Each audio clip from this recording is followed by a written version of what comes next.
sommes encore heureux de nous retrouver ce matin dans la maison du Seigneur pour parler des oracles de Dieu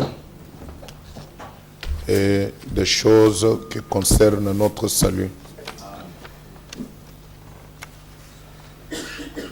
Moi, je dois avouer que vous avez fait une sélection de cantiques qui touchent réellement le cœur.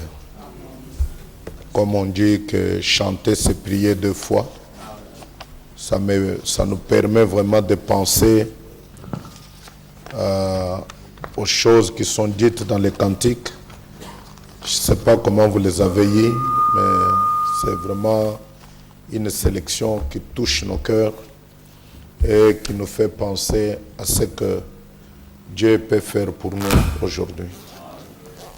Que Dieu bénisse le pasteur Kambala pour cette sélection. Je vois que c'est vraiment quelqu'un qui est resté longtemps et qui a vu les choses, même les cantiques ont été préparés d'une manière à toucher l'assistance et à toucher l'église. Vous savez, quand nous devons venir à l'église, nous devons toujours être attentifs. Donc, il y a longtemps, là, vous savez que là, les gens viennent à l'église et juste ils commencent à dormir.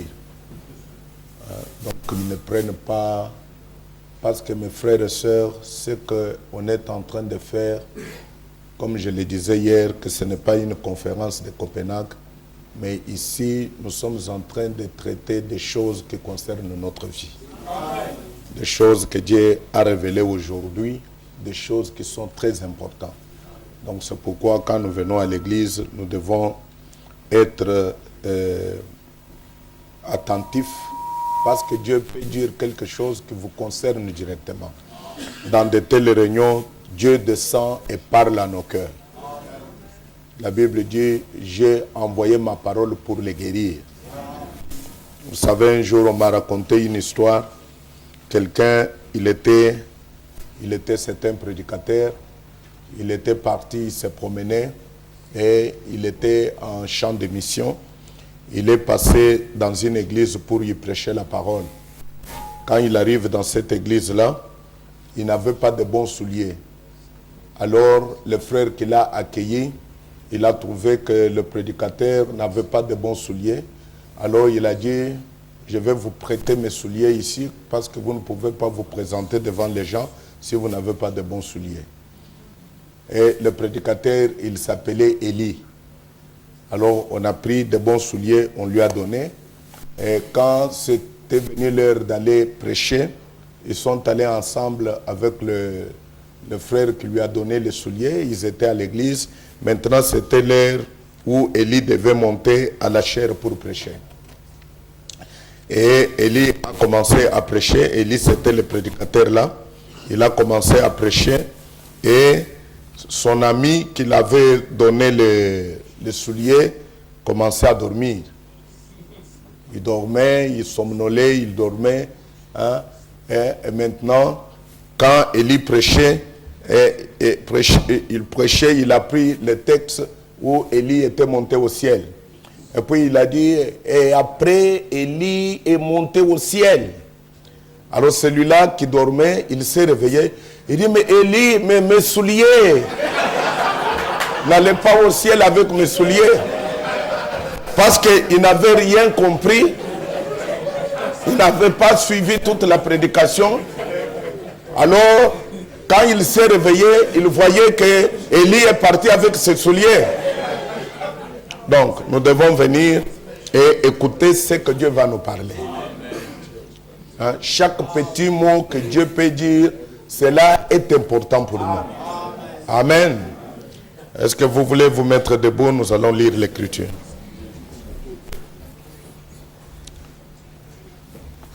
Je vais prendre une écriture dans le livre de Sophonie. Sophonie, dans l'Ancien Testament. C'est un petit livre, un petit prophète, Sophonie. Donc vous avez Habakkuk puis Sophonie. Je vais lire à partir du verset 1. chapitre 1, verset 1. La parole de l'Éternel qui fut adressée à Sophonie, fils de Couche, fils de Coédalia, fils d'Amaria, fils d'Ézéchias, au temps de Josias, fils d'Amon, roi de Juda. Donc remarquez que Sophonie était le contemporain de Josias. Or, Josias, c'est quand Nabuchodonosor est venu pour attaquer la ville de Jérusalem et prendre cette ville. C'était Josias qui était là. Donc, Sophonie et Josias vivaient ensemble. Maintenant, la parole de l'Éternel fut adressée à Josias. Il dit, « Je détruirai tout sur la face de la terre, dit l'Éternel. Je détruirai les hommes et les bêtes, les oiseaux du ciel et les oiseaux de la mer, les objets de scandale et les méchants avec eux. J'exterminerai les hommes de la face de la terre, dit l'Éternel. J'étendrai ma main sur Juda et sur tous les habitants de Jérusalem. J'exterminerai de ce lieu le reste de Baal, le nom de ses ministres et les prêtres avec eux. Ceux qui se prosternent sur le toit devant l'armée des cieux, ceux qui se prosternent en jurant par l'Éternel et en jurant par leur roi, ceux qui se sont détournés de l'Éternel et ceux qui ne cherchent pas l'Éternel, qui ne le consultent pas. Silence devant le Seigneur, l'Éternel, car je suis l'Éternel, car le jour de l'Éternel est proche. Car l'Éternel a préparé les sacrifices, il a choisi ses conviés. Au jour du sacrifice de l'Éternel, je châtierai le prince et le fils du roi, et tous ceux qui portent des vêtements étrangers. En ce jour-là, je châtierai tous ceux qui sautent par-dessus le seuil, ceux qui remplissent des violences et de fraude la maison de leur maître. En ce jour-là, dit l'Éternel, il y aura des cris à la porte de Poisson, des lamentations dans l'autre quartier de la ville et un grand désastre sur les collines. Gémissez, habitants de Maktesh, car tous ceux qui trafiquent sont détruits. Tous les hommes chargés d'argent sont exterminés. En ce temps-là, je fuirai Jérusalem avec des lampes et je châtierai les hommes qui reposent sur leurs liens et qui disent dans leur cœur, l'Éternel ne fait ni bien ni mal. Leurs biens seront au pillage et leurs maisons seront dévastées. Ils auront bâti des maisons qu'ils n'habiteront plus. Ils auront planté des vignes dont ils ne boiront plus le vin. Verset 18. Ni leur argent, ni leur or ne pourront les délivrer. Au jour de la fureur de l'Éternel, par le feu de sa jalousie, tout le pays sera consumé, car il détruira soudain tous les habitants du pays. Amen. Amen. Merci, nous pouvons prier. Dieu, notre Père Céleste, j'ai pris ce texte et je voudrais parler en quelques moments ensemble avec mes frères bien-aimés sur le fondement global du système financier. Notre Père et notre Dieu, peux-tu venir nous assister?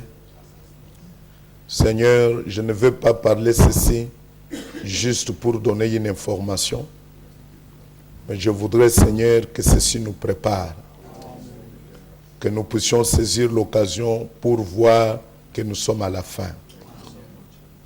Seigneur, notre Père, viens nous oindre pour ces petits instants qui vont venir et donne-nous l'attention particulière. Parle à notre cœur, car nous te le demandons au nom de Jésus-Christ, ton Fils bien-aimé. Amen. Amen. Merci, vous pouvez vous asseoir. Donc, comme je l'ai dit, j'ai pris ce sujet. C'est pas... Qu'est-ce qu'il faut faire? Que je vous donne. Mais il fait froid.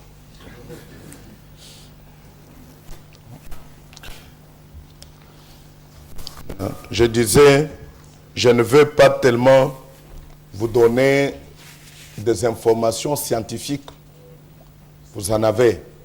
Surtout vous qui vivez ici en Europe, je crois que vous êtes informés sur ce qui se passe, sur la crise, sur ces choses-là. Hein, vous êtes vraiment informés. Mais il y a une information au-dessus de toutes les informations, c'est l'information qui vient de Dieu lui-même. Parce que sa parole est au-dessus de toutes choses.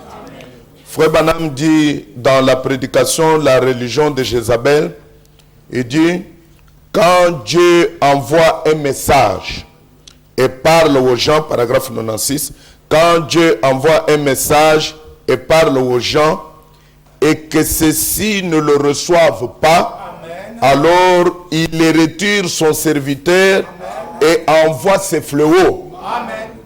La famine, la mort, tant spirituelle que physique. Amen. Donc, quand Dieu envoie un message et que les gens ne reçoivent pas ce message, Dieu retire son serviteur. Et ce qui reste, il envoie les fléaux.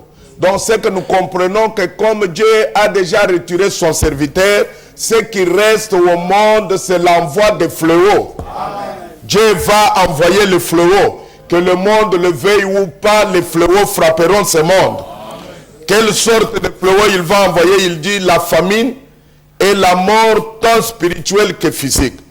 Il dit, attendez-vous à une dépression, mon frère, à une crise.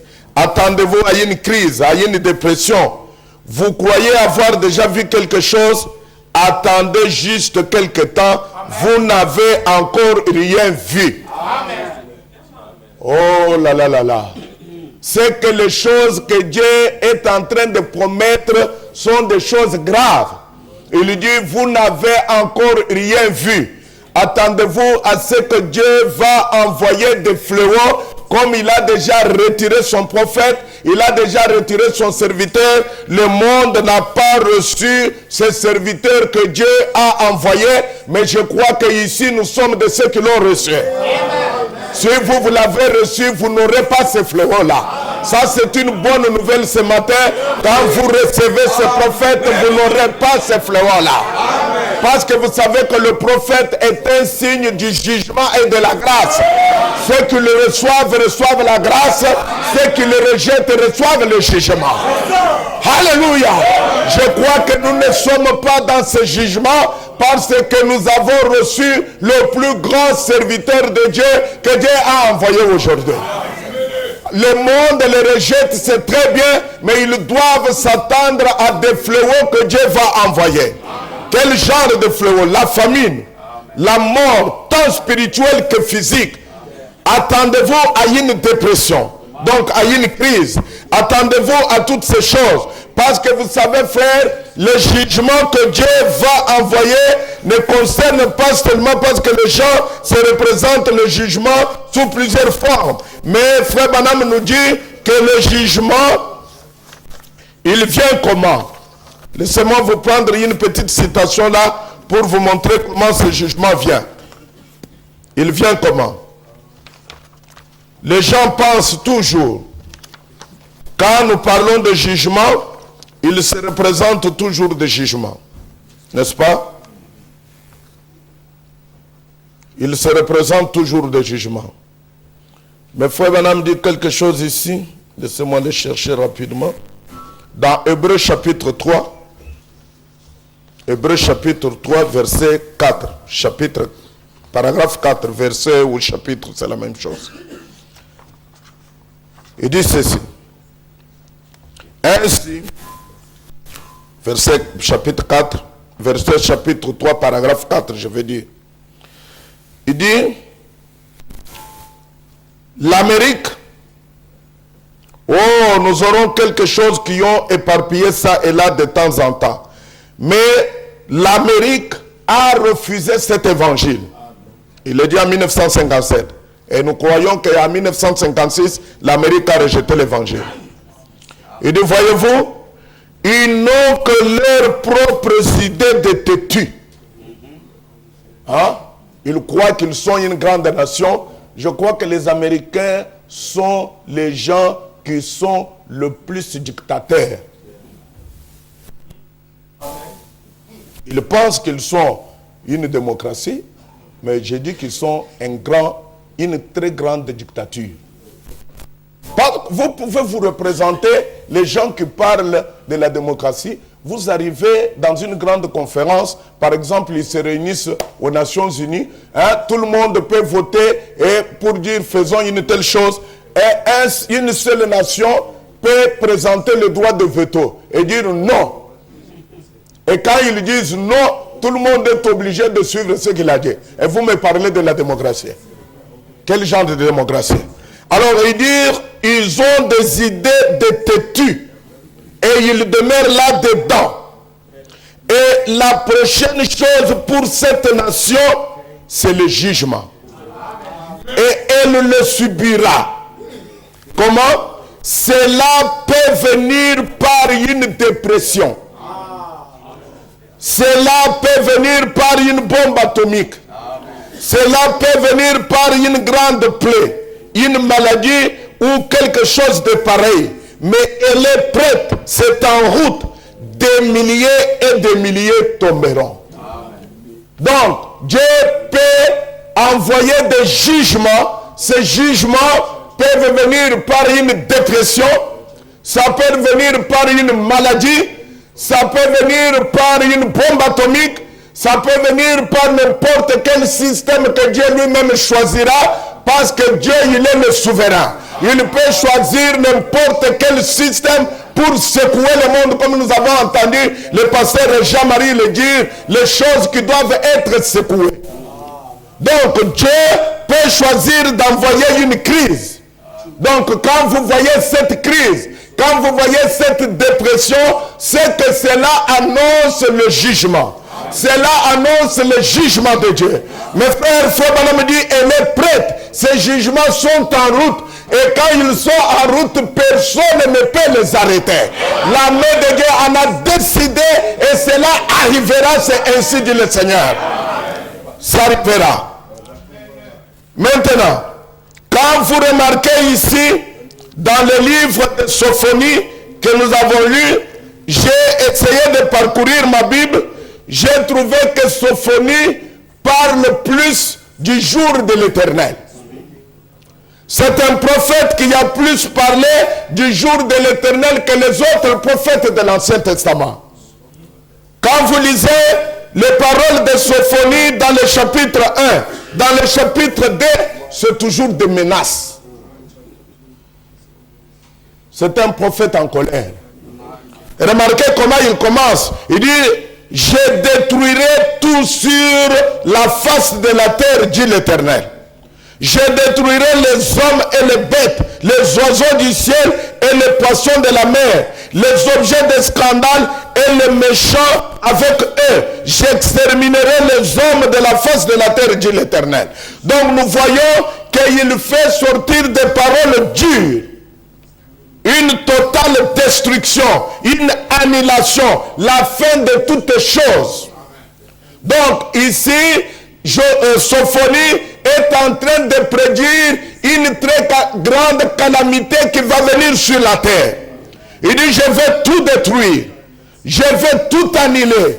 Les hommes, les bêtes, les poissons, les oiseaux, tout ce qu'il avait créé là, les 4 grandes races qu'il avait créées. Il dit, je vais détruire, je ne laisserai rien, je vais détruire.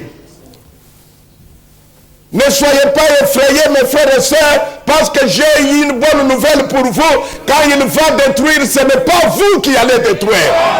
Il ne va pas vous détruire parce que vous faites partie de Dieu. Vous êtes une partie de Dieu. Dieu ne peut pas vous détruire parce que s'il vous détruit, il se détruit lui-même.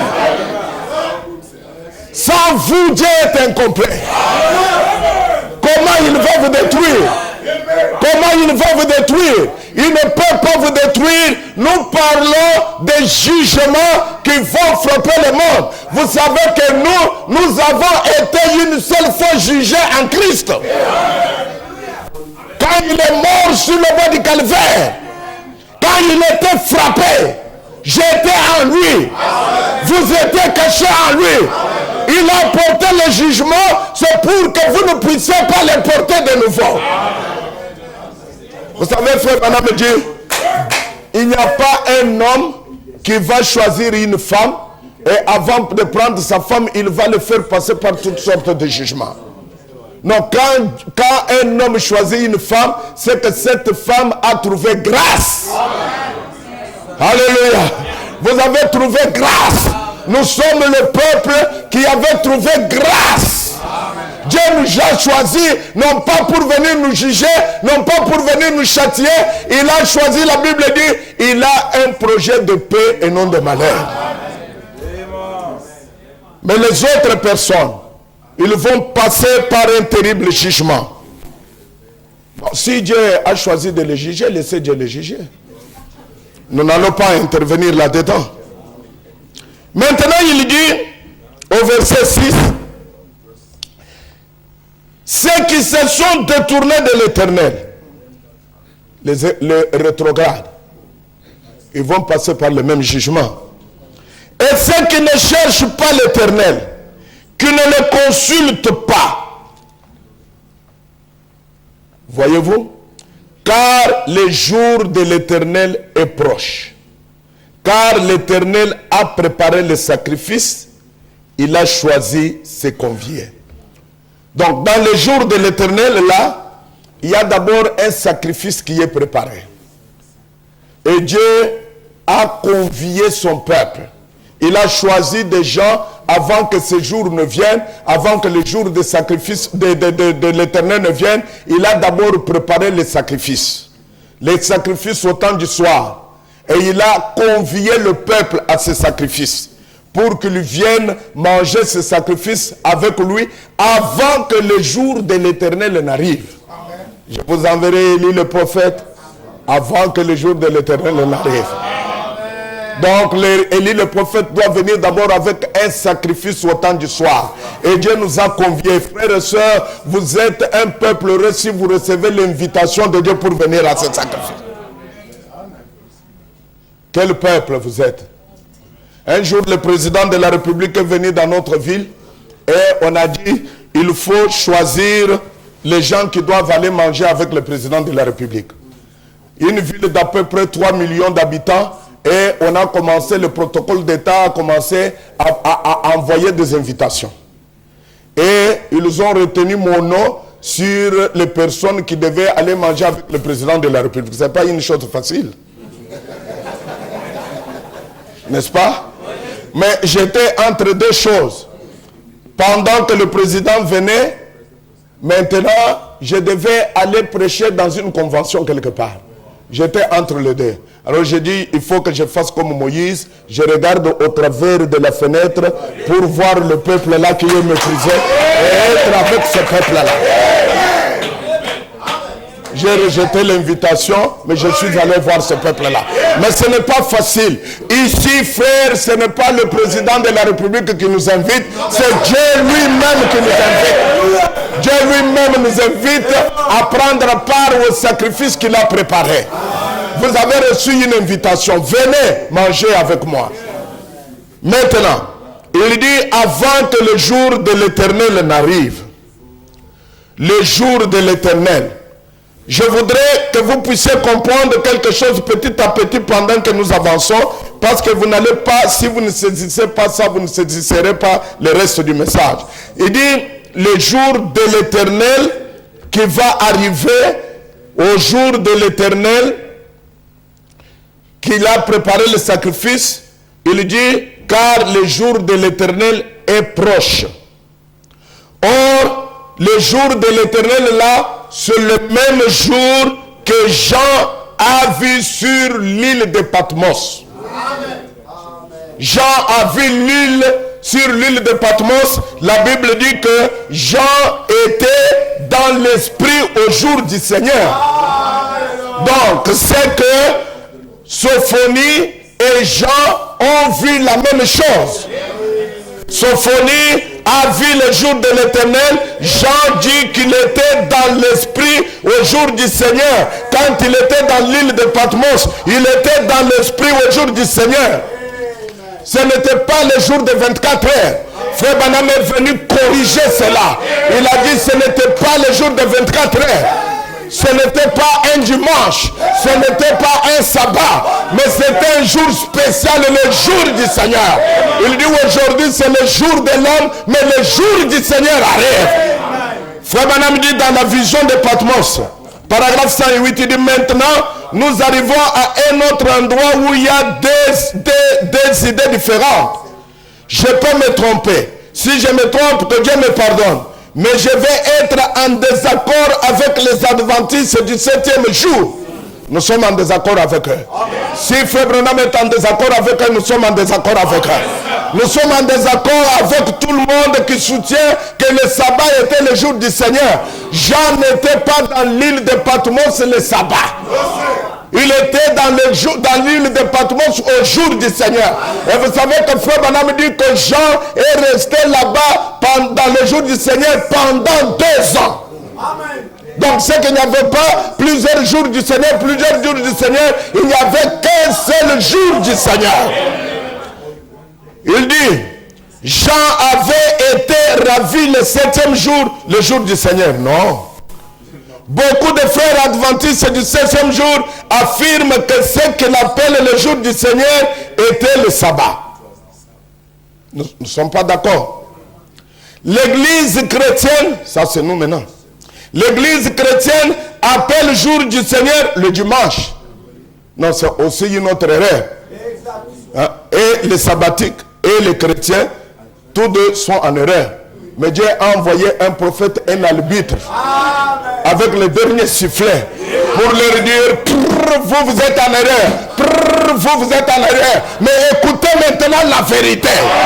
Quelle est la vérité, Frère Branham? Il dit, et nous notons souvent que l'église chrétienne aujourd'hui, et particulièrement les protestants, se réfèrent au dimanche comme étant le jour du Seigneur. Écoutez, il dit, ce n'est pas scripturaire.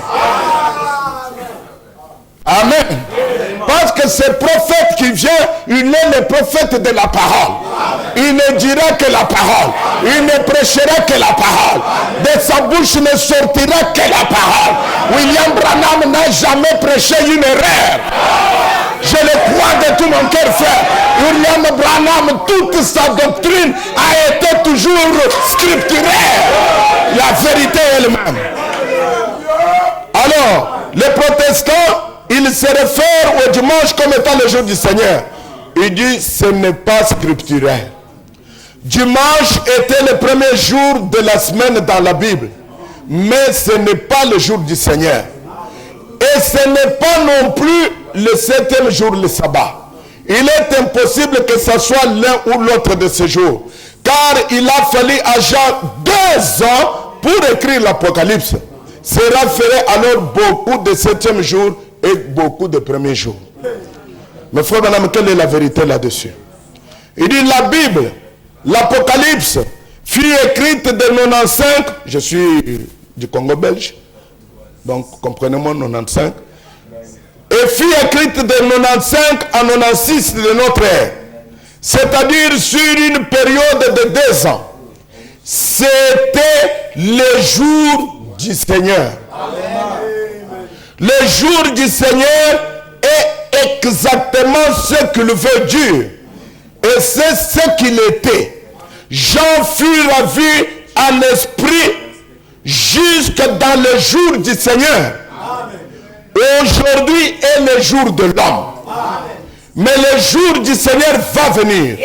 Tout au long des Écritures, nous verrons qu'il était dans le jour du Seigneur. Ravi à l'esprit et transporté au jour du Seigneur. C'est vrai, vous voyez, il était dans le jour du Seigneur. La Bible parle du jour du Seigneur. Nous allons y arriver dans un instant. Il y a beaucoup de passages à ce sujet. Donc, Jean fut transporté en esprit de l'île de Patmos jusqu'au jour du Seigneur. Il était dans l'île de Patmos Mais il fut ravi en esprit sans quitter l'île de Patmos pour entrer dans le jour du Seigneur.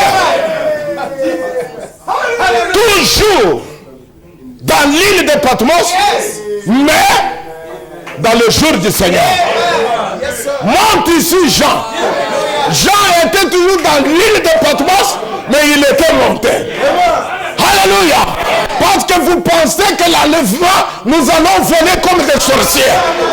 Non, nous sommes toujours ici, changeant de dimension. Nous allons quitter une dimension pour entrer dans une autre dimension. Il était toujours dans l'île de Patmos, mais il fut ravi pour entrer dans le jour du Seigneur. Est-ce que vous pouvez dire Amen? Il a vu le jour du Seigneur. Maintenant, il dit aujourd'hui, c'est le jour de l'homme. Les hommes luttent. Mais lorsque le jour du Seigneur viendra, ces royaumes deviendront les royaumes de notre Seigneur et de son Christ. Alors, ça sera le glorieux millénium. Le jour du Seigneur, écoutez, le jour du Seigneur auquel Jean est allé visiter là.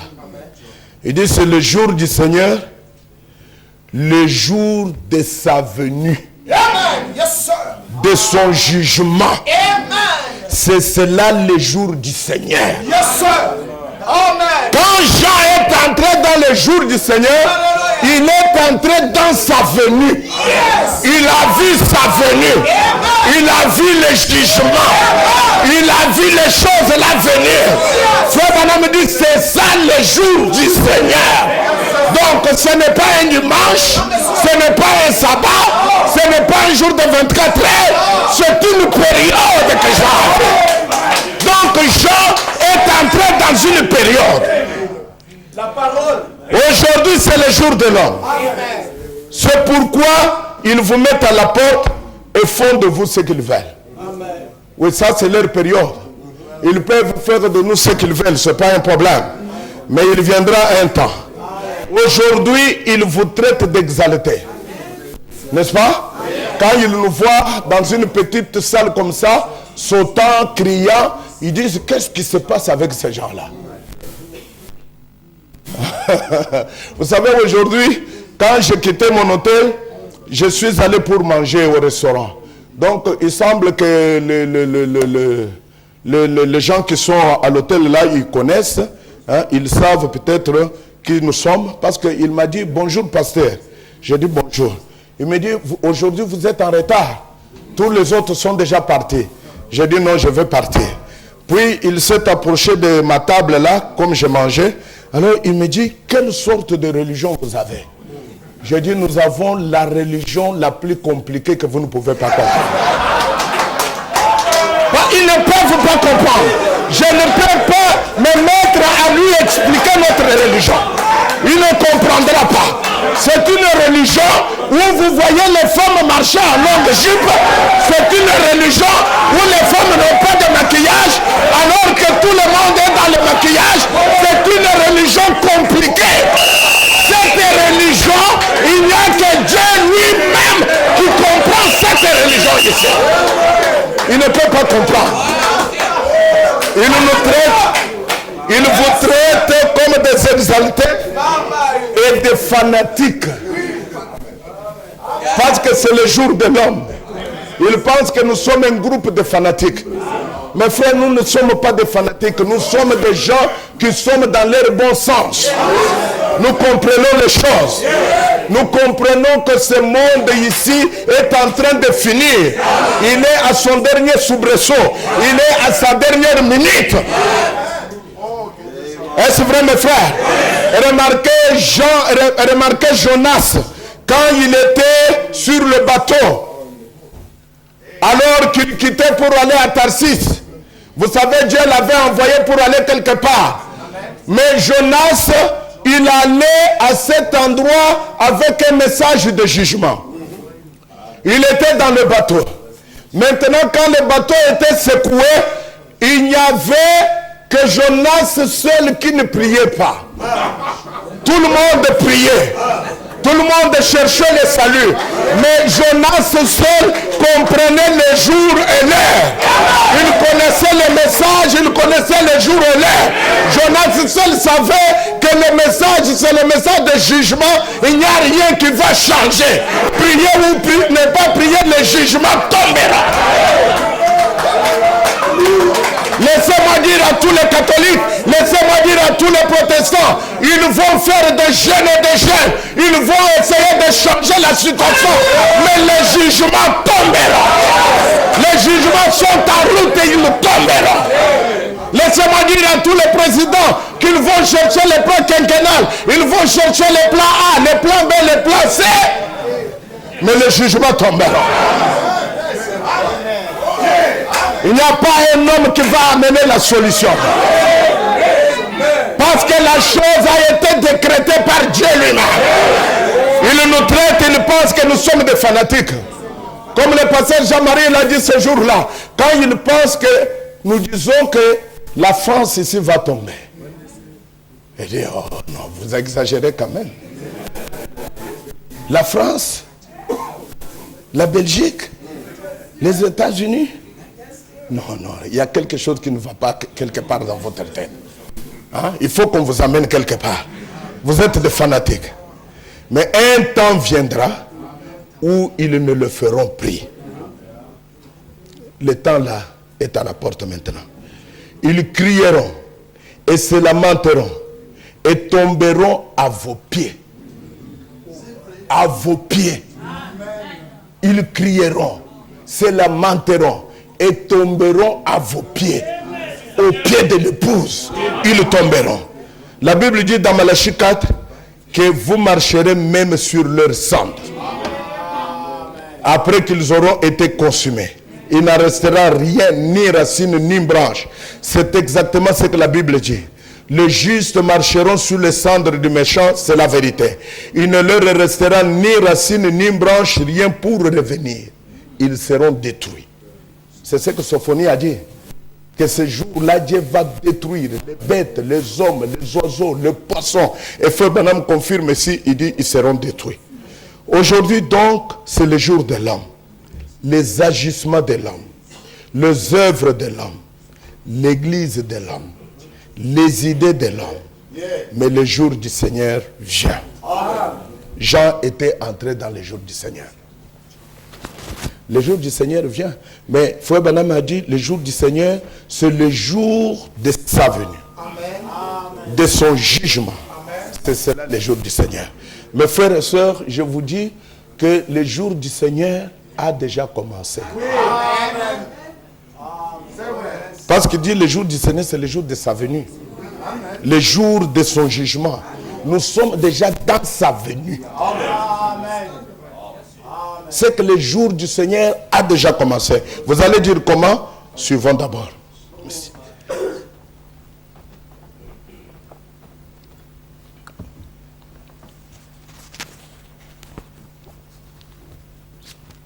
Merci. Merci. Alors, il dit, donc, il fut ravi en esprit au jour du Seigneur. La première chose qu'il entendit lorsqu'il fut ravi en esprit, lisons, a ravi en esprit au jour du Seigneur. Maintenant, nous comprenons que fait-il? Il fut transporté de l'île de Patmos en esprit jusque dans le jour du Seigneur. Et dès qu'il fut ravi au jour du Seigneur, il entendit une trompette. Qu'est-ce que c'était? C'est quelqu'un qui s'approchait. C'est quelqu'un de glorieux qui s'approchait. La trompette sonna, quelqu'un arriva. Il regarda, alléluia, la trompette, je suis l'alpha et l'oméga. Ça, c'est dans le jour du Seigneur. Il a vu quelqu'un s'approcher. Maintenant, Frère Branham dit, maintenant, voici une preuve supplémentaire que cette doctrine sur le jour du Seigneur est correcte. L'avez-vous observé, lui, en ce jour, au jour du Seigneur, quand Jean est entré dans le jour du Seigneur, Frère Branham dit, voici une preuve supplémentaire que cette doctrine est correcte. L'avez-vous observé, lui, la personne qui est venue là? Est-ce que vous me suivez, Église? Amen. Quand Jean est entré dans l'île de Patmos, qu'il a entendu une trompette, il a vu une personne venir. Maintenant, Frère Branham dit, pour vous prouver que cette doctrine sur le jour du Seigneur est correcte, observez la personne qui vient là. Observez lui, la personne qui vient. Il dit, en ce jour, au jour du Seigneur, il n'est pas sacrificateur. Alléluia. Yes, sir. Voilà. Ni roi. Amen. Il est juge. Amen. Notez Alléluia. qu'un sacrificateur, un souverain sacrificateur, lorsqu'il entrait dans le sanctuaire pour exercer son ministère, se saignait la taille.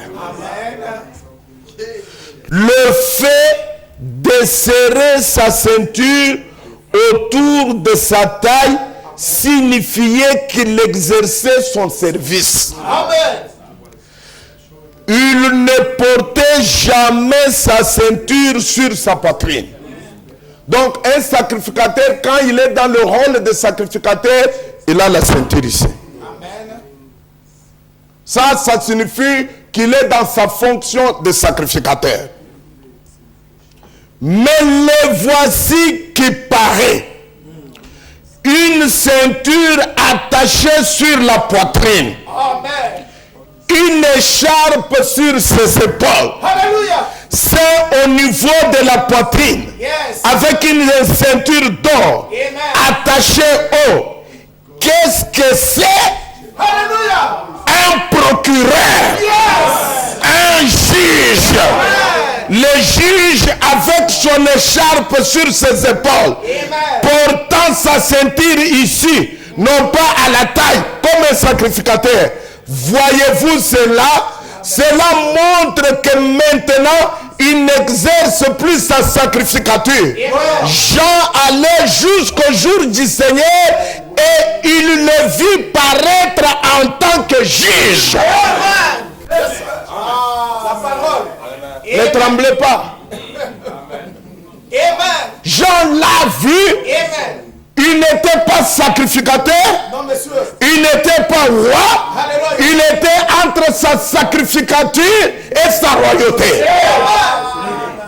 Jean le voit venir là. Mais il est de quelle manière? Il est ici en tant que juge. Amen. Yes, sir. Il a quitté le sanctuaire. Alléluia. Amen. Amen. Amen. Il se dirige vers la fête des trompettes. Afin de le traverser, aller dans la fête des tabernacles. Alléluia. Parce qu'il est à la fois le fils de l'homme, le fils de Dieu, le fils de David. Amen. Sur la terre, il était le fils de l'homme. Dans les âges de l'église, Frère Branham dit qu'il était le fils de Dieu. Mais quand nous arrivons vers la fin de l'âge de la Odyssée, il redevient le fils de l'homme. Yes, sir. Maintenant, entre le fils de l'homme, entre le fils de Dieu et le fils de David, il est prédit qu'il doit revenir ici. Comme un prophète. C'est juste. Est-ce vrai, mes frères? Jean le voit là comme juge. Combien savent que le sacrificateur portait sa ceinture, son cordon autour de la taille? Cela signifiait qu'il était dans le service. Quiconque lit l'Ancien Testament et le connaît, sait que cela est la vérité. Quand un sacrificateur porte sa ceinture ici, il est dans le service. Il est serviteur. Mais lui maintenant, porter sa ceinture là, en tant que juge. Maintenant, il commence à le décrire. Il dit bien, le soleil de justice avec la guérison sous ses ailes. Considérons maintenant l'aspect de son visage. Amen. Parce qu'il vient maintenant comme juge. Amen. Et on est en train de le décrire comme juge. Il dit, considérons maintenant l'aspect de son visage. Il dit, il était juge. Et cela aussi nous montre que Jean avait été ravi au jour du Seigneur. Croyez-vous cela? Amen. Jean fut ravi au jour du Seigneur et il vit le Seigneur en tant que juge. Non plus comme sacrificateur ou comme roi, mais comme juge. Il est le juge. Ne croyez-vous pas cela? La Bible dit qu'il est le juge. Ici, il était vêtu comme un juge, montrant ce qu'il avait fait, ce qu'il était pour le pécheur, ce qu'il était pour les chrétiens. Et le voici qui se tient debout maintenant. Le voici qui se tient debout maintenant. Le voici qui se tient debout maintenant.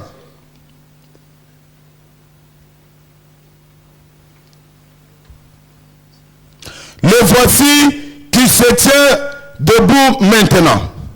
Non pas comme un sacrificateur, un roi ou un prophète, mais comme un juge. Le Père, comme il est dit dans Jean 5, 22, lui a remis tout jugement. Et maintenant, il est juge. Il est venu pour juger les nations. Et nous, mettez-vous tranquille maintenant. Il a décrit comme il est. Il a décrit le juge, voilà son aspect, voilà comment il est habillé, voilà. Puis il dit, oh, nous attendons ce jour où nous le verrons ainsi. Ses cheveux étaient blancs comme neige. Daniel l'a vu venir vers l'ancien des jours. Regardez comment il unit ces deux passages ensemble. Frère Branham dit, nous attendons le jour où nous le verrons ainsi. Quand vous le voyez comme c'est écrit ici, alors il est le juge. Alors, il vient dans le lever du soleil, il dit, vous vous souvenez, c'est lorsque j'ai prêché sur le livre de l'Apocalypse. Quand il prêchait sur la même chose, sur le livre de l'Apocalypse, où nous avions parlé de ces anciens juges, et avions vu Jésus dans l'Apocalypse 1, que la vision est venue. Il dit, quand nous avons commencé à ouvrir les sections, il dit, eh bien, juste avant l'ouverture de cette section, Christ se tenait là avec des cheveux blancs comme de la laine. Et je vous ai expliqué comment les anciens juges anglais et les juges d'autrefois, quand ils allaient à la cour pour y prêter le serment, on leur conférait l'autorité suprême. Ils se coiffaient d'une perruque blanche, comme c'était l'habitude, pour montrer leur autorité suprême.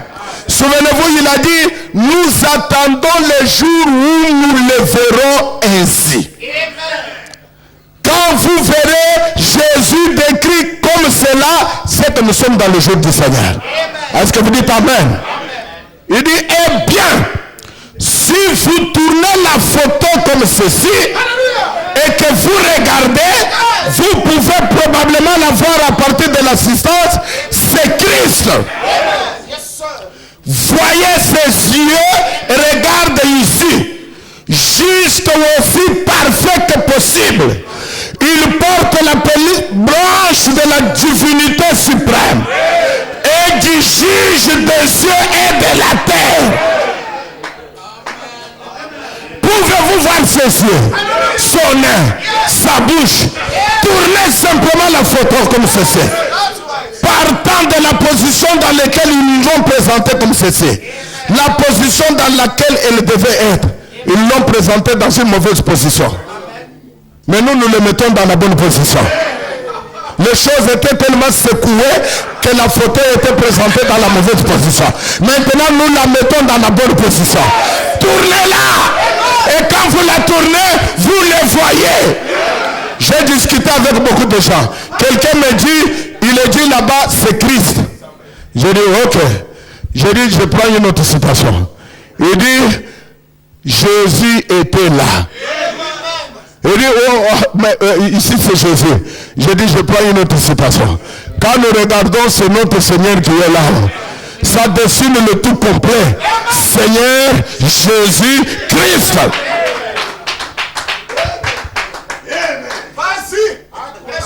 Ne vous fâchez pas contre moi. Fâchez-vous contre celui qui a écrit. Je ne fais que le lire. Maintenant, il dit, il est le juge suprême. Quand vous tournez la photo, parce qu'il a dit, nous attendons le jour où nous le verrons ainsi. Est-ce que vous l'avez vu? Vous l'avez vu ainsi? C'est-à-dire le jour où vous le verrez en perruque blanche. Le jour où vous le verrez comme juge. Quand vous le voyez, sachez que nous sommes dans le jour du Seigneur. Que le jour du Seigneur a commencé. Nous attendons le jour. Il dit, arrivez-vous à voir cela? L'assemblée dit Amen. Qu'est-ce que vous dites? Amen. Il est le juge suprême. Il n'y en a pas d'autre que lui. Cela est de nouveau une identification parfaite, une confirmation que ce message est la vérité. Ceci est la vérité, c'est la vérité. Cela ne fait pas de lui non pas une troisième personne, mais l'unique personne. Avec le blanc, voyez-vous le noir, son visage, vous avez la photo là, vous pouvez regarder. Sa barbe, ses yeux. Et remarquez, il est en train de regarder. C'est de lui que vient cette lumière qui brille à droite. Dans la direction où il dirige ses regards. Donc vous dites c'est un esprit, c'est très bien. Mais il a une barbe. À la croix, c'est là qu'il regarde. Il regarde à la droite où étaient les pécheurs qu'il pardonna. Dans la lumière de sa résurrection, nous continuons d'avancer en son nom. Donc, nous voyons que Jean a vu exactement le jour où que Sophonie a vu. Donc, Sophonie et Jean, tous les deux parlent de la même chose. Parlent tous les deux du même jour, du même événement. Mais ici, nous remarquons que Sophonie, lui, a remarqué les détails de ce qui va se passer pendant ce jour. Je détruirai les bêtes, les animaux, les oiseaux, le poisson, les hommes. Je détruirai. C'est un jour de ma colère. Ce jour qui va venir, ça va les consumer. Mais avant que ce jour ne vienne, je vous envoie d'abord lire les prophètes. Pour vous avertir. J'envoie d'abord un sacrifice au temps du soir. Et je vais convier mon peuple. Je vais inviter les gens à ce sacrifice au temps du soir. Parce que le jour du Seigneur est proche. Alléluia. Maintenant, remarquez que Jean, il voit ça. Il voit le jour du Seigneur. Il décrit le jour du Seigneur. Quand nous tournons cette photo, le monde ne voit pas un sacrificateur. Il n'est plus sacrificateur. Il a quitté sa fonction de sacrificateur et il se présente au monde comme juge. Mes frères et sœurs, quand le juge vient, je vais vous dire ce qu'il fait. Il donne à certains raison et il condamne les autres. Ça, c'est le rôle de tout juge. Parce que chaque juge vient pour prononcer. Or, si vous regardez bien, vous verrez comment le processus de ce jugement va venir. Comment le processus va venir. D'abord, vous savez, quand il faut qu'on aboutisse à un jugement, il y a des préalables. N'est-ce pas? Donc, la première chose, il faut d'abord qu'il y ait l'investigation. L'enquête. Il faut qu'il y ait l'investigation, qu'il y ait l'enquête. C'est pourquoi Frère Branham dit dans Sentinelle, je ne sais pas si j'ai l'écriture avec moi. Dans Sentinelle, vous pouvez noter pour lire dans Sentinelle, prêché le 30 novembre 1958, traduction de Shekinah, paragraphe 50, Frère Branham dit que il est venu d'abord dans l'investigation du jugement. Le Fils de l'homme. Il dit quand il est descendu chez Abraham, il est venu dans l'investigation du jugement pour savoir si toutes ces choses qu'il avait entendues sont vraies. Il ne juge pas seulement comme ça, il doit venir lui-même s'assurer, faire l'investigation. Et dans Paradoxe, prêché le 18 avril 1964, paragraphe 208, il dit, il est dans l'investigation pour savoir qui est le vrai croyant.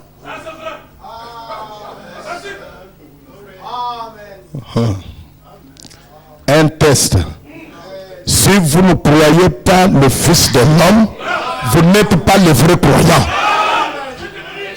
Parce que lui, il est venu pour investiguer, pour connaître qui sont les vrais croyants. Les vrais croyants, quand ils le reconnaissent, ils croient en lui. Dieu les met à côté. Parce que Dieu est dans l'investigation du jugement. Il veut savoir qui croit. Frère, le Fils de l'homme s'est révélé aujourd'hui. Ah non, non, non, non, non. Vos histoires là, c'est un signe pour nous. Il n'est pas le vrai croyant. C'est un signe. Lisez Paradoxe. Il dit dans l'investigation pour connaître qui est le vrai. Donc d'abord, il doit faire l'investigation. La première chose. Quand l'investigation termine, quand il fait l'investigation, c'est le procureur, le juge d'instruction. Ici, je ne sais pas comment vous l'appelez. Chez nous, on appelle celui qui va faire l'enquête, c'est le procureur. Il est le juge d'instruction. Il veut connaître les faits. Parce qu'il ne va pas se mettre sans avoir les évidences de jugement. Il faut qu'il ait les évidences. Donc, il est descendu dans l'investigation du jugement. Il est venu aujourd'hui. Est-ce que vous croyez que le Fils de l'homme s'est révélé aujourd'hui? Il est venu aujourd'hui dans l'investigation du jugement. Il est passé par Paris. Il a vu ce qui se passe. Il est passé par Londres. Il a vu ce qui se passe. Il est passé par New York. Il a vu ce qui se passe. Il a passé par Bruxelles. Il a vu ce qui se passe. Il a tous les éléments. Il met son dossier. Il dit, ils sont mûrs pour le jugement maintenant. Il dit, je suis allé par moi-même. J'ai vu l'immoralité, j'ai vu la mondanité, j'ai vu l'homosexualité. Alors ils sont maintenant prêts pour le jugement. Ils ferment le dossier, ils doivent venir pour juger maintenant. Quand ils terminent l'investigation, ils passent à une deuxième étape. C'est l'accusation. C'est pourquoi il a prêché, j'accuse cette génération. Il doit aller avec l'acte de l'accusation. J'accuse cette génération. Pour avoir crucifié Jésus pour la seconde fois. Je les accuse maintenant. Je les mets devant le tribunal. Alléluia. Il se met là comme procureur. Comme juge d'instruction, il ouvre l'acte de l'accusation. Il commence à lire l'acte de l'accusation. Il dit la nation est mûre.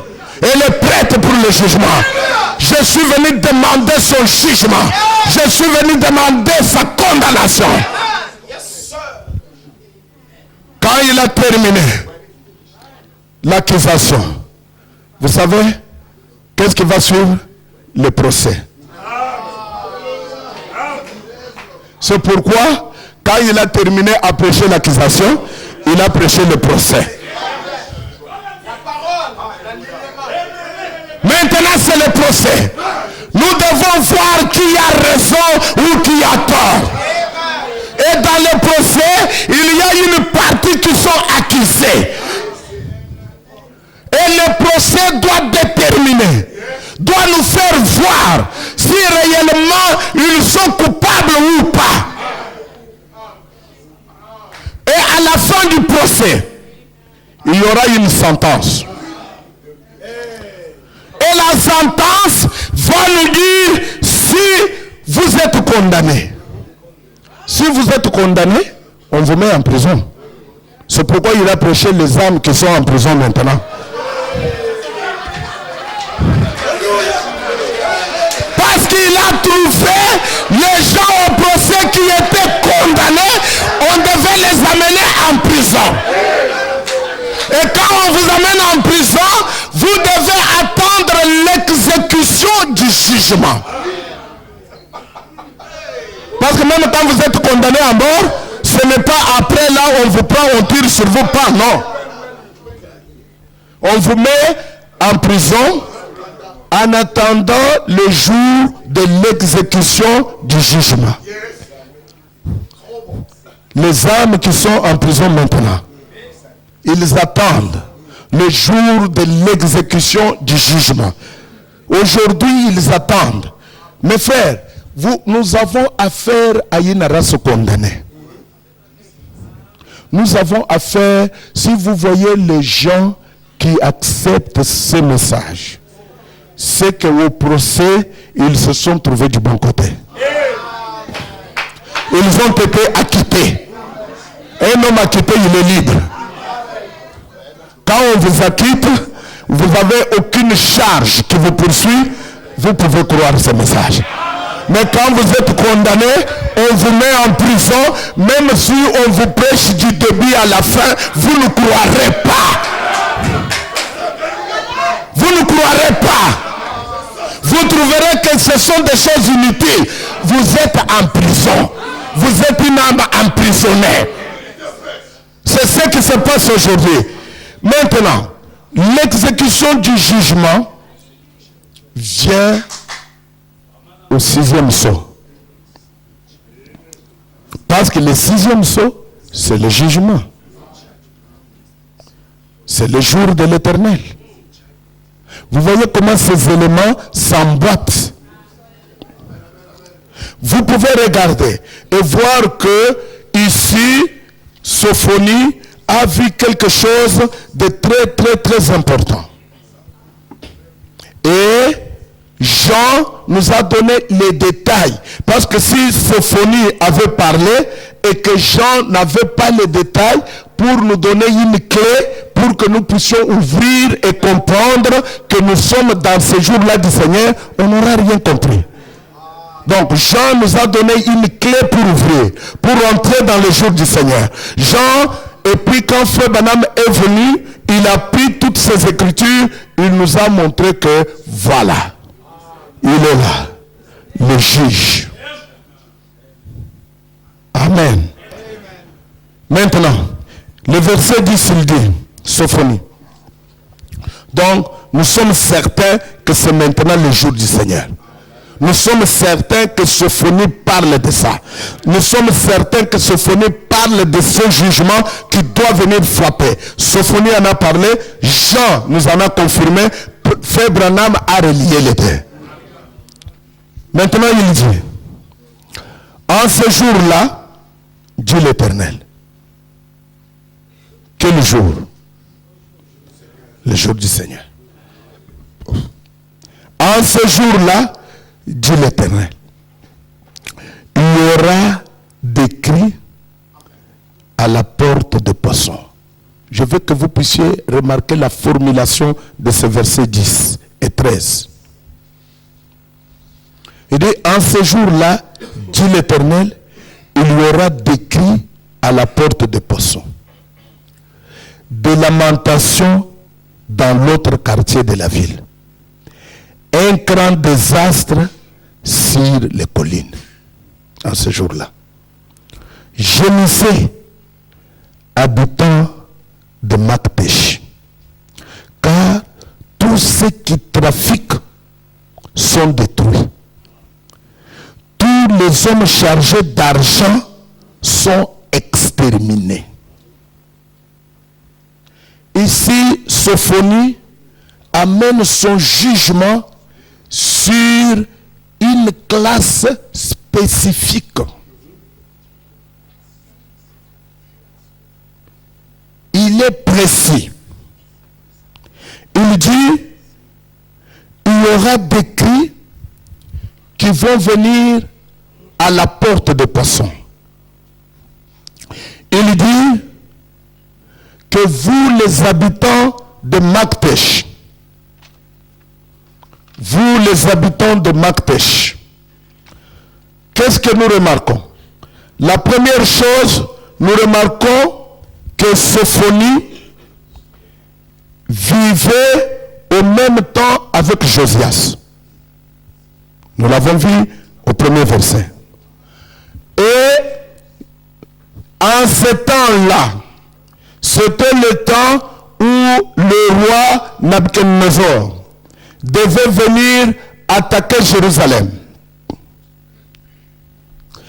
Et Sophonie était pendant ce temps-là. Il a vu la destruction de Jérusalem. Il a vu que cette destruction avait détruit toutes choses et que c'était l'action divine pour les péchés d'Israël. Sophonie a vu ça. Et Sophonie qui vivait en ce temps-là, il a regardé à tout ce qui arrivait autour de lui. Et il donne une prophétie. Sa prophétie est inspirée d'abord de l'environnement dans lequel il vivait. Ça, c'est très important. C'est pourquoi vous voyez en Afrique, beaucoup de prophéties, on ne parle que des sorciers. C'est l'environnement dans lequel les gens vivent.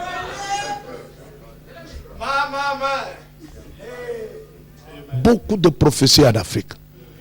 Il dit, c'est ta tante. Hein?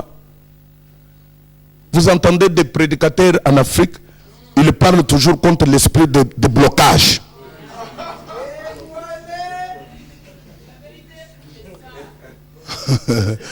On doit débloquer. Non, il n'y a rien qui est bloqué.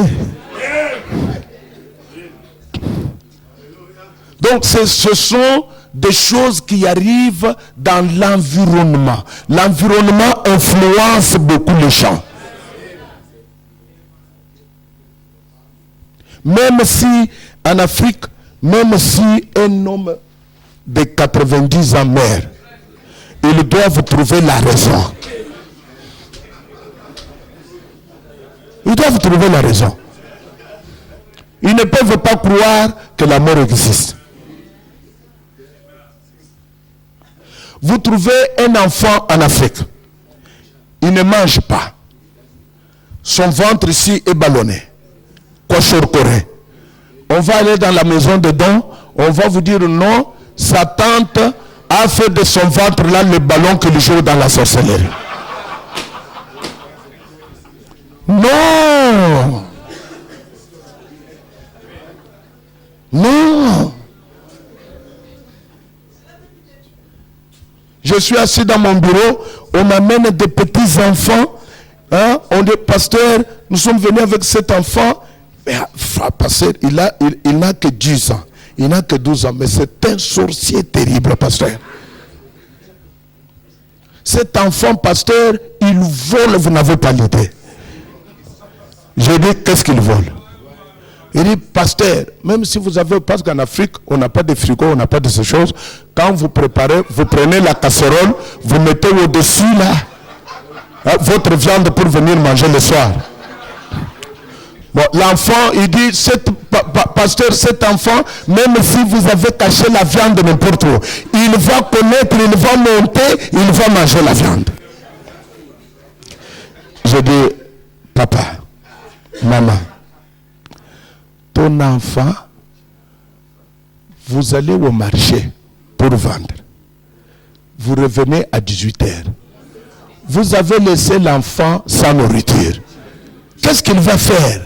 Il va chercher où vous avez mis la nourriture pour manger. Ce n'est pas la sorcellerie.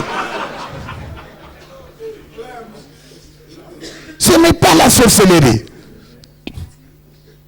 Mettez seulement de la nourriture. Quand cet enfant a mangé, cachez ce que vous cachez là. Vous viendrez, vous trouverez cela. Parce que dès qu'il a mangé, c'est fini. Donc, on a essayé de faire des choses paranormales, des choses normales. Ce qui est normal, on a traduit tout ça, c'est l'environnement.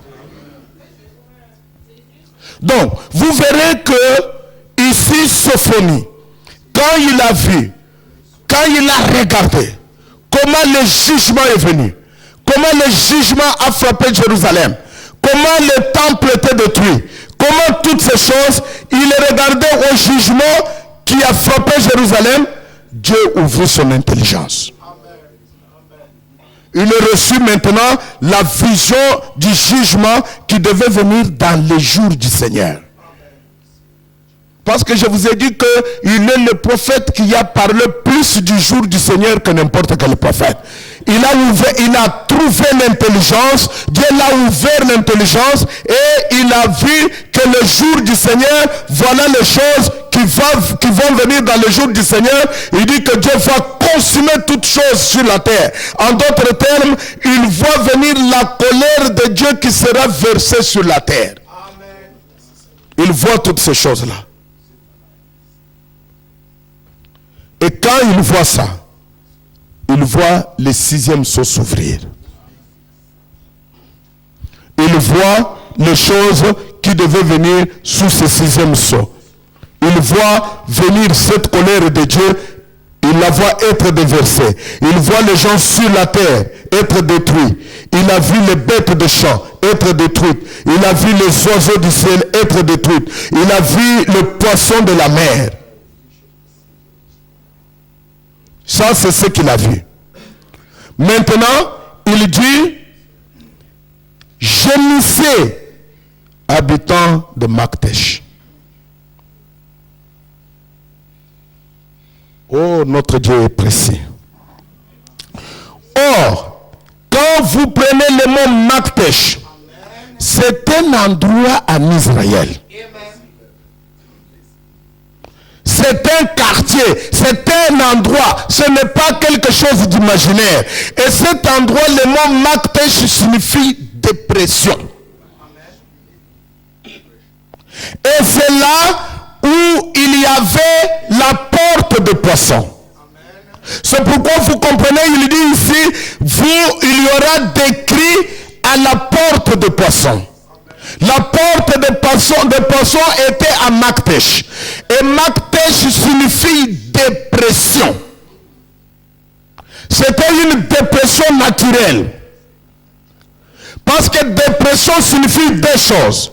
Ça signifie une cavité, c'est-à-dire un endroit où la terre s'affaisse. Mais dépression signifie aussi une crise. Donc, Dieu regardait ce qui s'est passé dans le naturel. Alors, Dieu était en train d'inspirer Sophonie pour que Sophonie voie ce qui va arriver dans les jours qui vont venir. Parce que, comme je vous ai dit, le mot Maktesh signifie abaissement, affaissement, diminution de force, diminution de l'énergie physique ou morale, diminution de la pression atmosphérique. Mais il dit aussi, dépression signifie crise économique, récession. Ce que Sophonie a vu sous forme métamorphique, sous forme symbolique, il a vu cette crise-là. C'est pourquoi il a dit, il y a des cris qui viennent de la porte de poisson. C'est là où les gens amenés à Maktesh, ils amenaient leur stock, ils amenaient ce qu'ils avaient. C'est là où ils vendaient, c'est là où ils faisaient des bénéfices, c'est là où ils faisaient de l'argent. C'était comme un centre commercial, c'était comme une bourse, comme nous pouvons l'appeler aujourd'hui. Mais Sophonie regarde. Dans les jours du Seigneur, il voit les cris venir de là. Il voit des lamentations venir de là. Mes frères, ça c'est une prédication ou plutôt une prophétie spécifique. Il est en train de montrer ce qui va se passer. Je n'ai pas d'information scientifique à vous donner, mais j'ai une information venant de la parole de Dieu.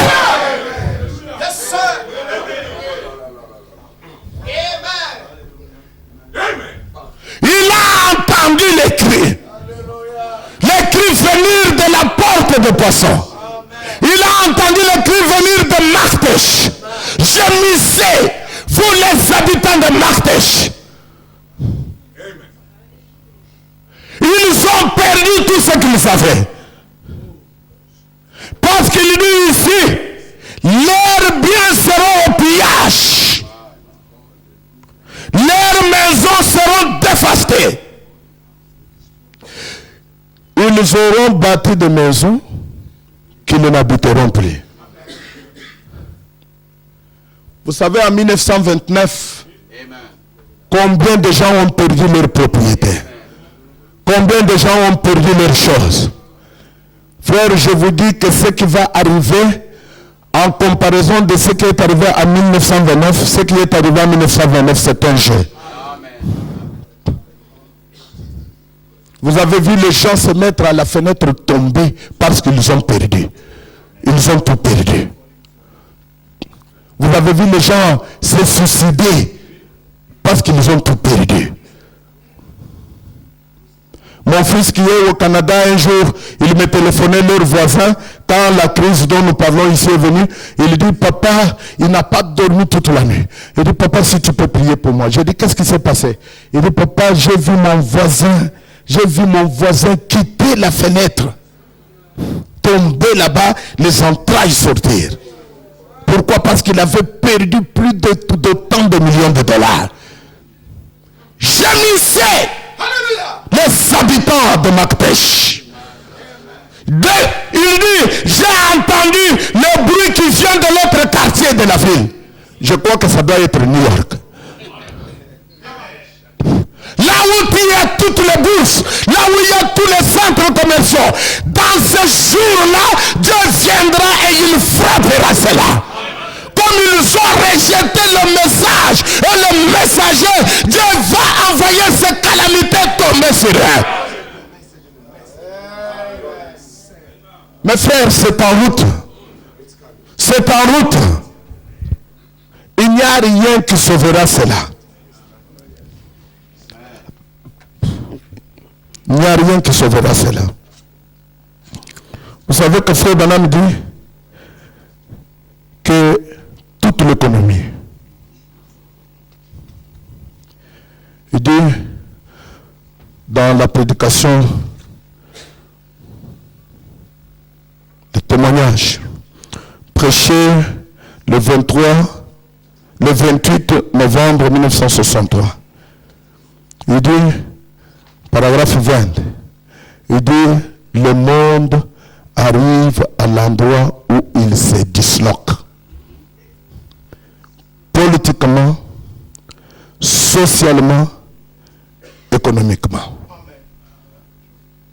Tout se disloque. À un autre endroit, il dit, notre politique est pourrie jusqu'à sa fondation. Mais frère, il n'y a personne qui va relever ça. Non, je doute fort. Parce que si vous regardez le monde aujourd'hui, les choses ne vont que de mal en pis. Mal en pis.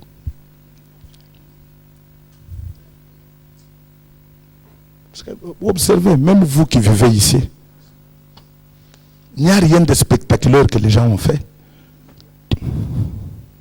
Rien de spectaculaire. je parlais avec un ami, ça c'est entre nous, il me faisait observer. Il me dit, quand vous regardez notre pays ici, vous voyez que les choses se dégradent ou les choses progressent. Je dis, je ne comprends pas. Il me dit, je vous donne un exemple. Comparez le président Mobutu avec le président Kabila. Ça progresse ou ça se dégrade? Il dit, comparez Zondomio, qui était le président du Parlement, avec le président du Parlement actuel. Ça progresse ou ça se dégrade? Il dit, comparez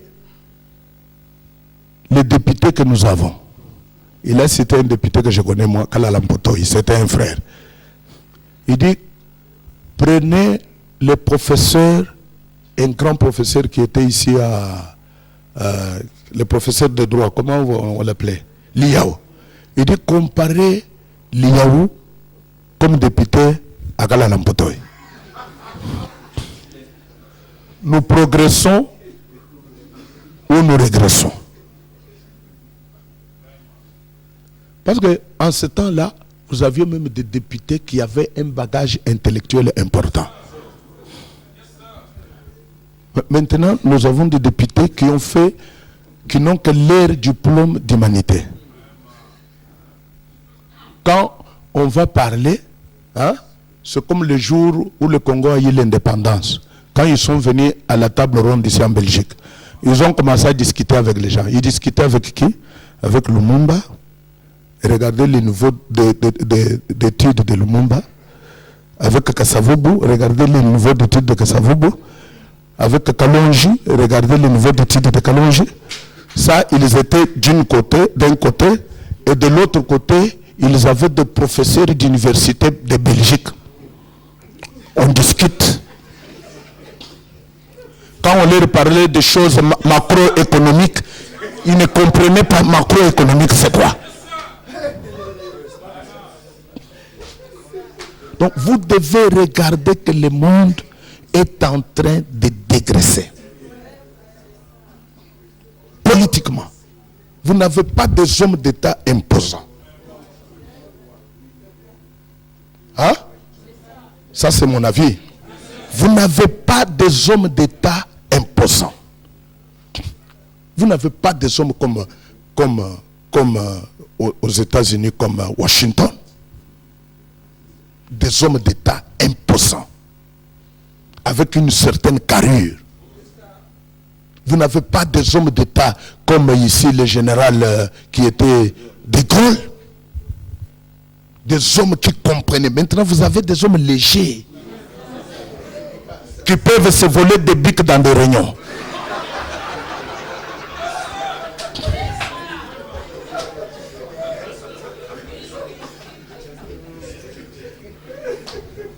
Frère, vous allez effacer cette partie sur la bande.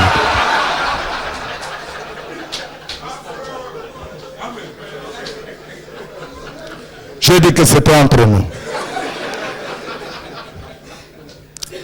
Donc, le monde est en train de régresser.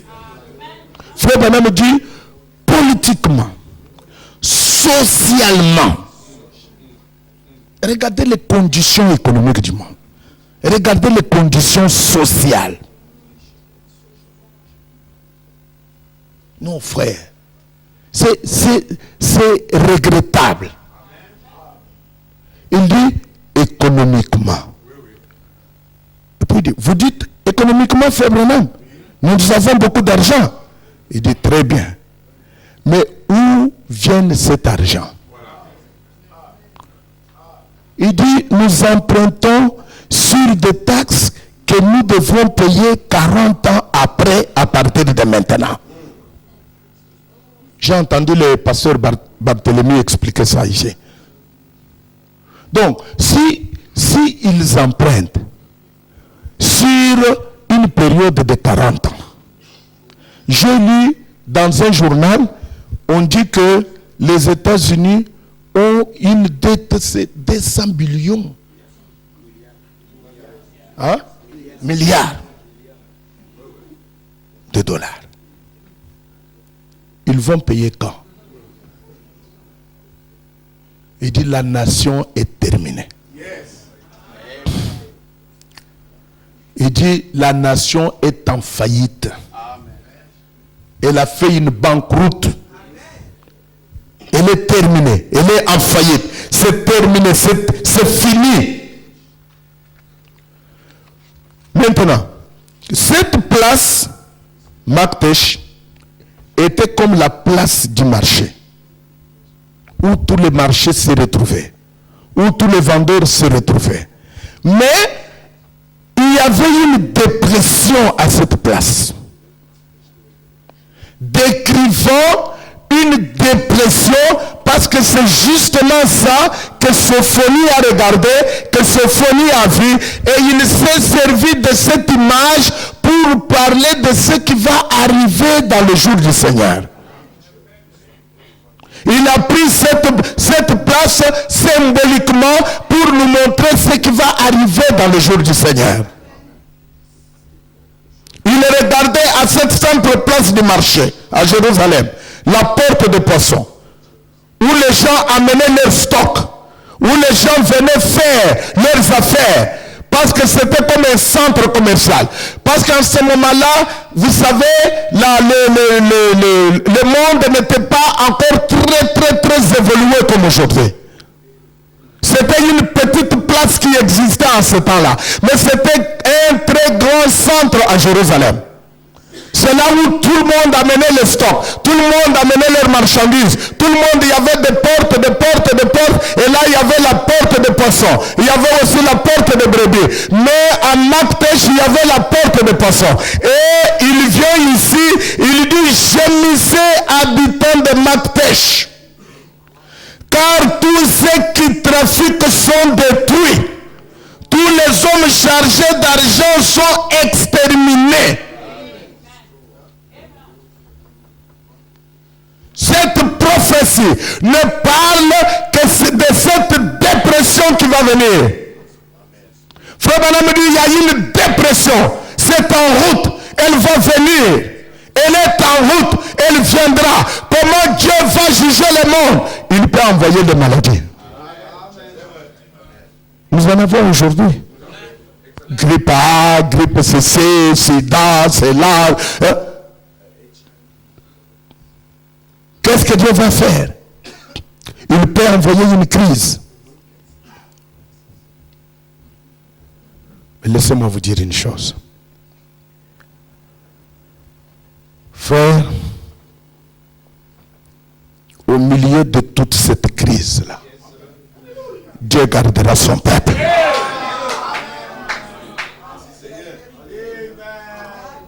Nous avons traversé une période mauvaise quand vous ici en Europe vous avez ressenti cette crise, mais chez nous en Bujumaï, qu'est-ce que nous avons ressenti? Toute la ville pleurait. Mais avec ma main levée, je vous dis que c'est pendant ce temps-là où des frères ont fait des affaires qui ont progressé. Parce qu'il dit, quand vous gardez la parole de mon alliance, je vous garderai au jour de votre tentation. Les choses peuvent venir, les choses viennent, mais l'épouse tiendra quand même. Mes frères, Dieu ne vous laissera pas. Il y a une crise qui était venue au temps d'Élie. Élie est allé se cacher. Il est allé sous le Corinthe, dans un petit ruisseau. Il n'avait rien à manger. La crise était terrible. La récession était terrible. Mais qu'est-ce que Dieu a fait? Il a commandé des oiseaux pour venir nourrir. Frère Branham dit, j'aime ce corbeau, ce serviteur. Et à un autre endroit, frère Branham me dit, ces corbeaux, ce sont des prédicateurs noirs. J'aime ces corbeaux, j'aime ces prédicateurs noirs. Quand il y aura une crise, Dieu va les envoyer pour vous donner la nourriture, pour vous faire nourrir.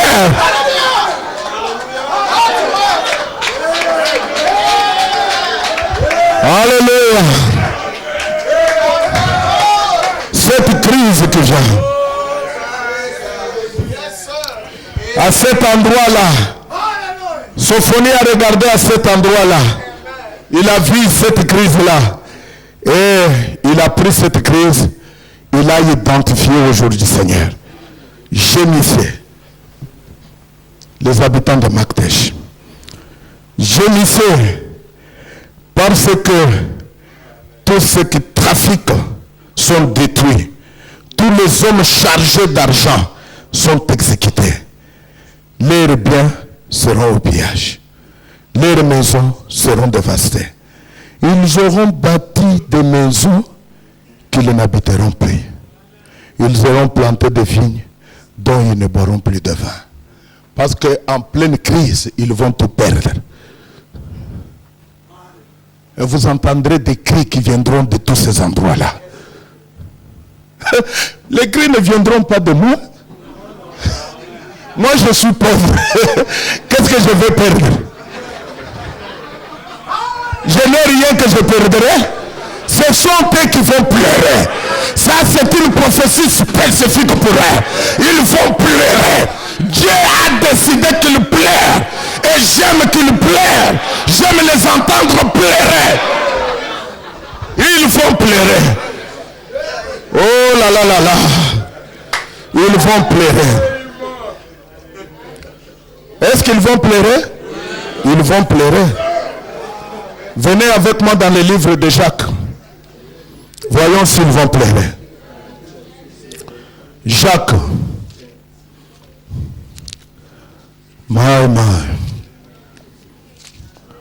Ils vont perdre tout ce qu'ils ont à la banque. Je ne sais pas comment. Je n'ai pas des explications scientifiques. Mais dans la parole, ils ont dit, ils vont perdre ça. Maintenant, Jacques chapitre 5. À vous maintenant riches. On a parlé de pauvres là. À vous maintenant riches. Pleurez et gémissez à cause des malheurs qui viendront sur vous. N'est-ce pas ce que Sophonie a dit? Vos richesses sont pourries. Pourries, c'est-à-dire vous n'allez pas les utiliser. Une viande pourrie, vous allez manger.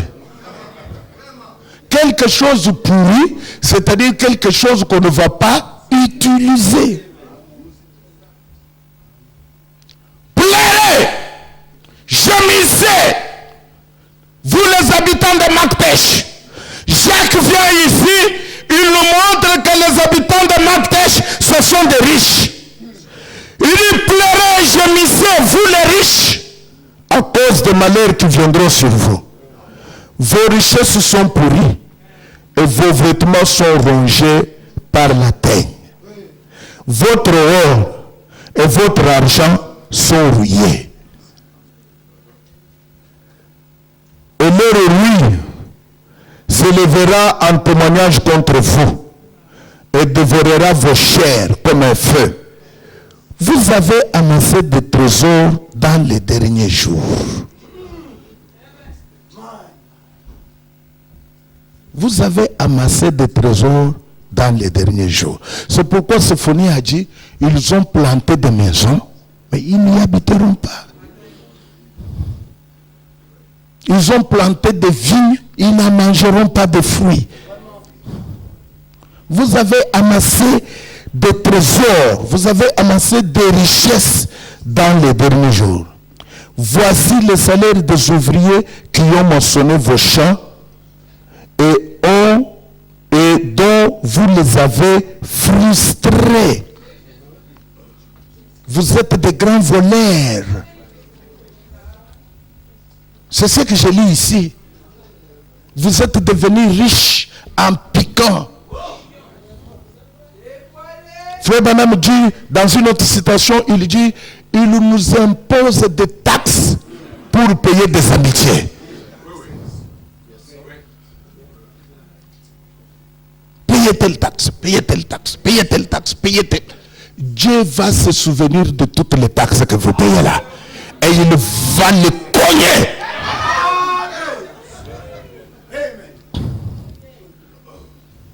Vous travaillez, vous avez 2500 €, on ne vous donne que 1000. Les 1500, ils les ont pris. Ce sont des voleurs. Frère, d'après la Bible, ce sont des voleurs. Il dit, vous avez amassé de l'argent dans les derniers jours. Vous payez les taxes même sur ce que vous mangez. Vous comprenez?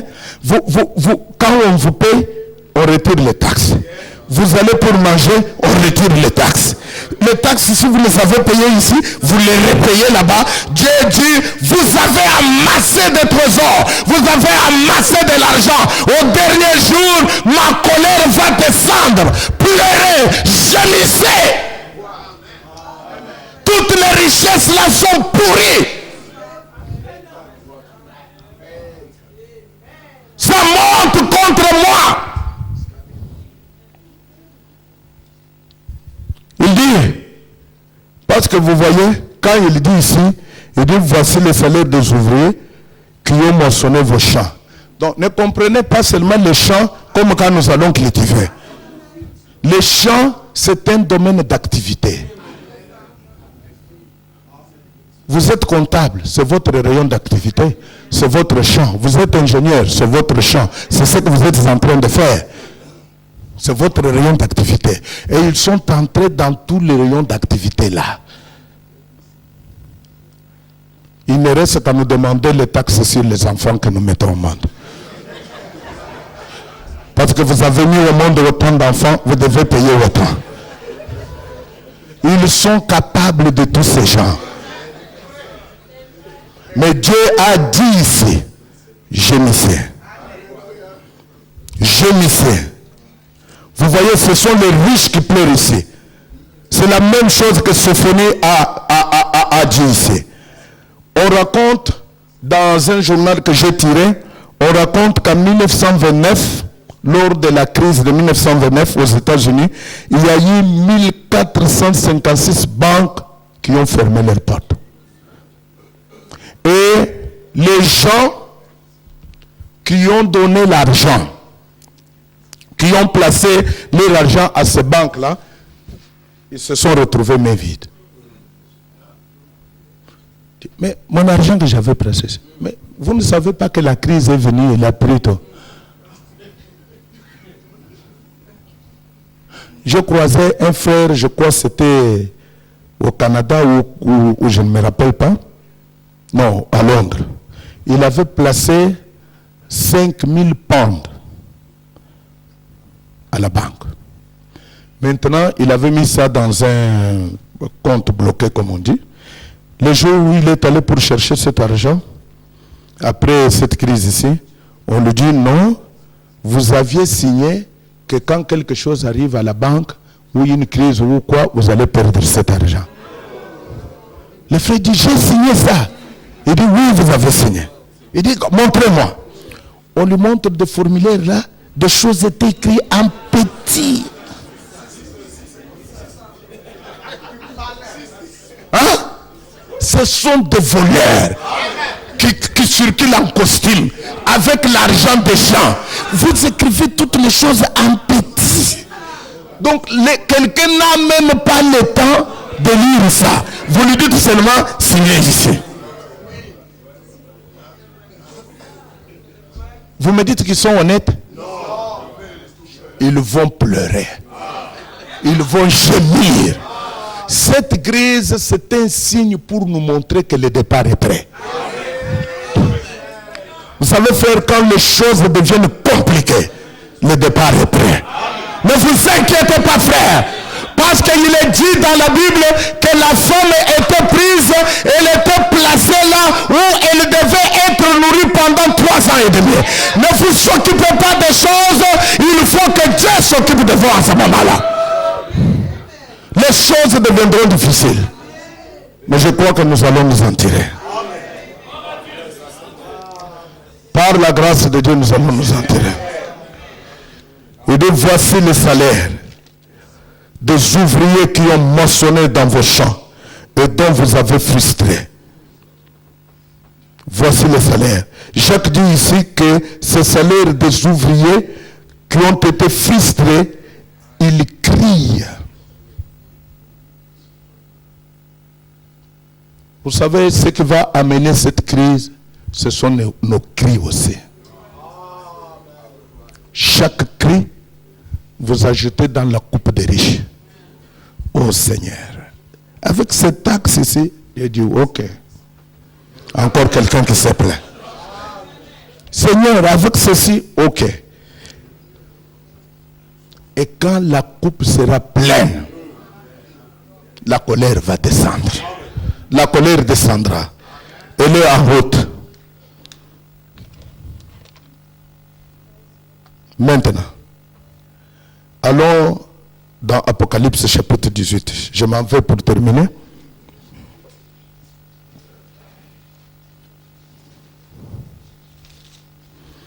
Apocalypse 18,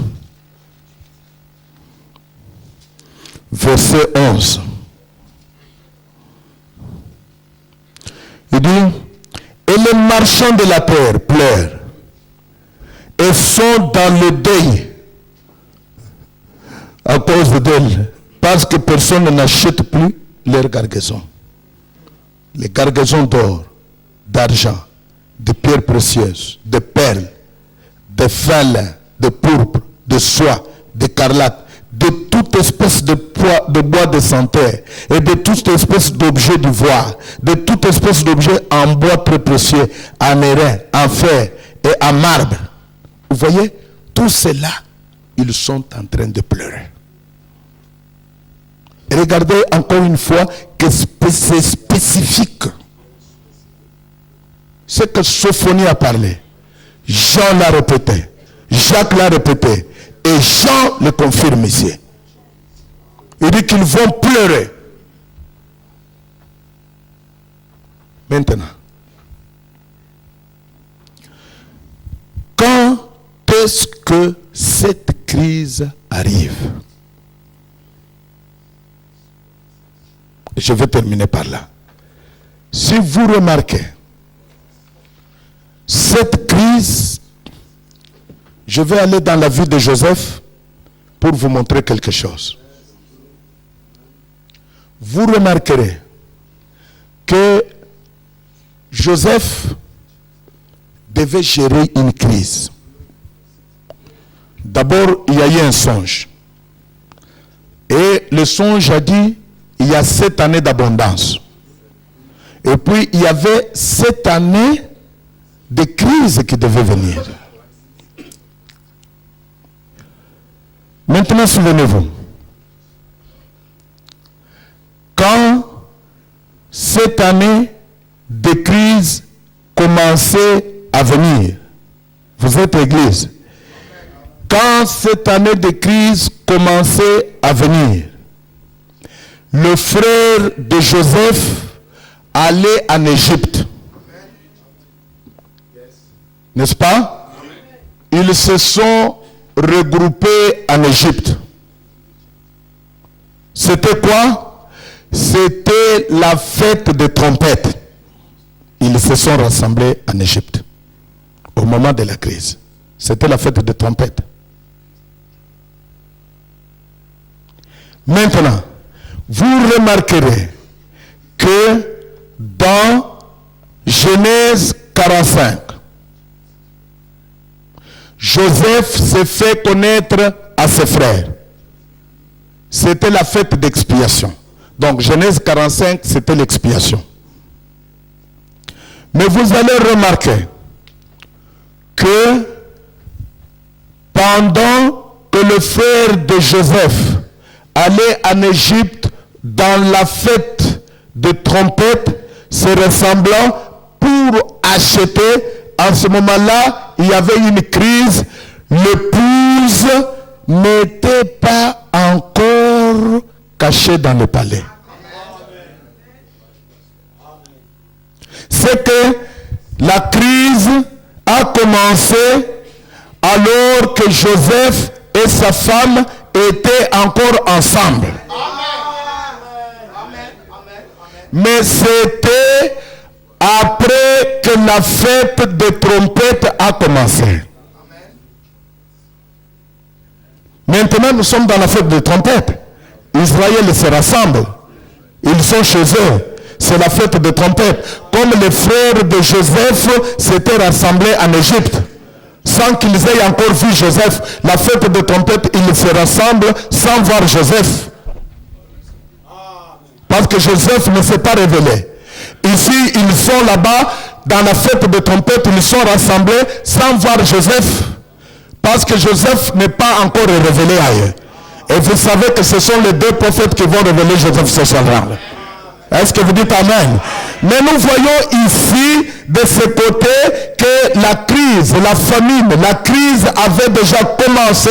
Joseph était encore avec sa femme. Sa femme n'était pas encore cachée. Je mets l'accent sur la femme n'était pas encore cachée. Donc la crise a commencé pendant que la femme de Joseph était encore là et que les frères de Joseph s'étaient réunis là-bas. Mais vous allez remarquer, si vous allez lire Genèse 47, vous verrez que la crise a commencé à s'accentuer, devenir très forte, devenir de mal en pis, lorsque Joseph a dit « Cachez ma femme à la maison ». Quand la femme n'était pas là. Oh mes frères, je vais terminer par ceci. Parce que maintenant, le monde se trouve dans cette condition parce que nous sommes encore là. Alléluia. Les petites bénédictions qu'ils peuvent avoir, c'est parce que vous êtes encore là. Mais le jour où vous allez quitter la scène, cette crise va s'accentuer.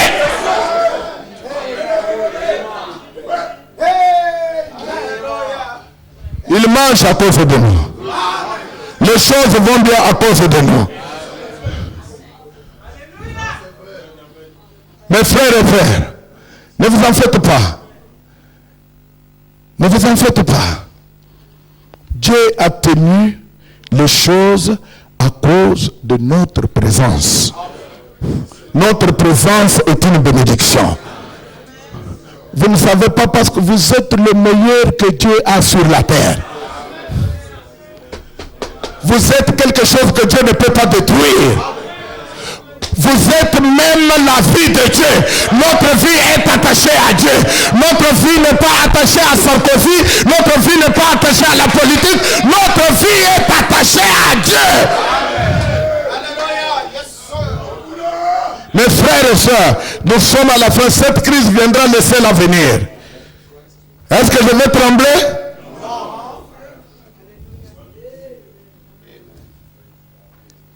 Vous verrez, quand Joseph cache sa femme et qu'il se révèle à ses enfants, à ses frères, la crise devient forte. Parce que j'ai entendu le pasteur Barthélemy dire que l'Église catholique va faire une alliance avec Rome, plutôt avec les Juifs. Vous savez, c'est une alliance pour leur tirer tout l'argent. Mais je prends ça dans un autre angle. Maintenant, l'Église catholique, il va tirer tout, il va tirer tout, il va tirer tout, il va tirer tout. Il aura tout, n'est-ce pas? Mais Apocalypse 18 va dire, elle est tombée, elle est tombée, elle est tombée. Elle tire tout, mais elle va mourir avec le tout. Parce qu'il dit, même les marchands vont pleurer. Dans une heure, ils vont regretter. Ils vont perdre tout ce qu'ils ont dans une heure. J'ai une bonne nouvelle pour vous. En ce moment-là, vous serez déjà partis. Gloire à Dieu. Que Dieu vous bénisse richement.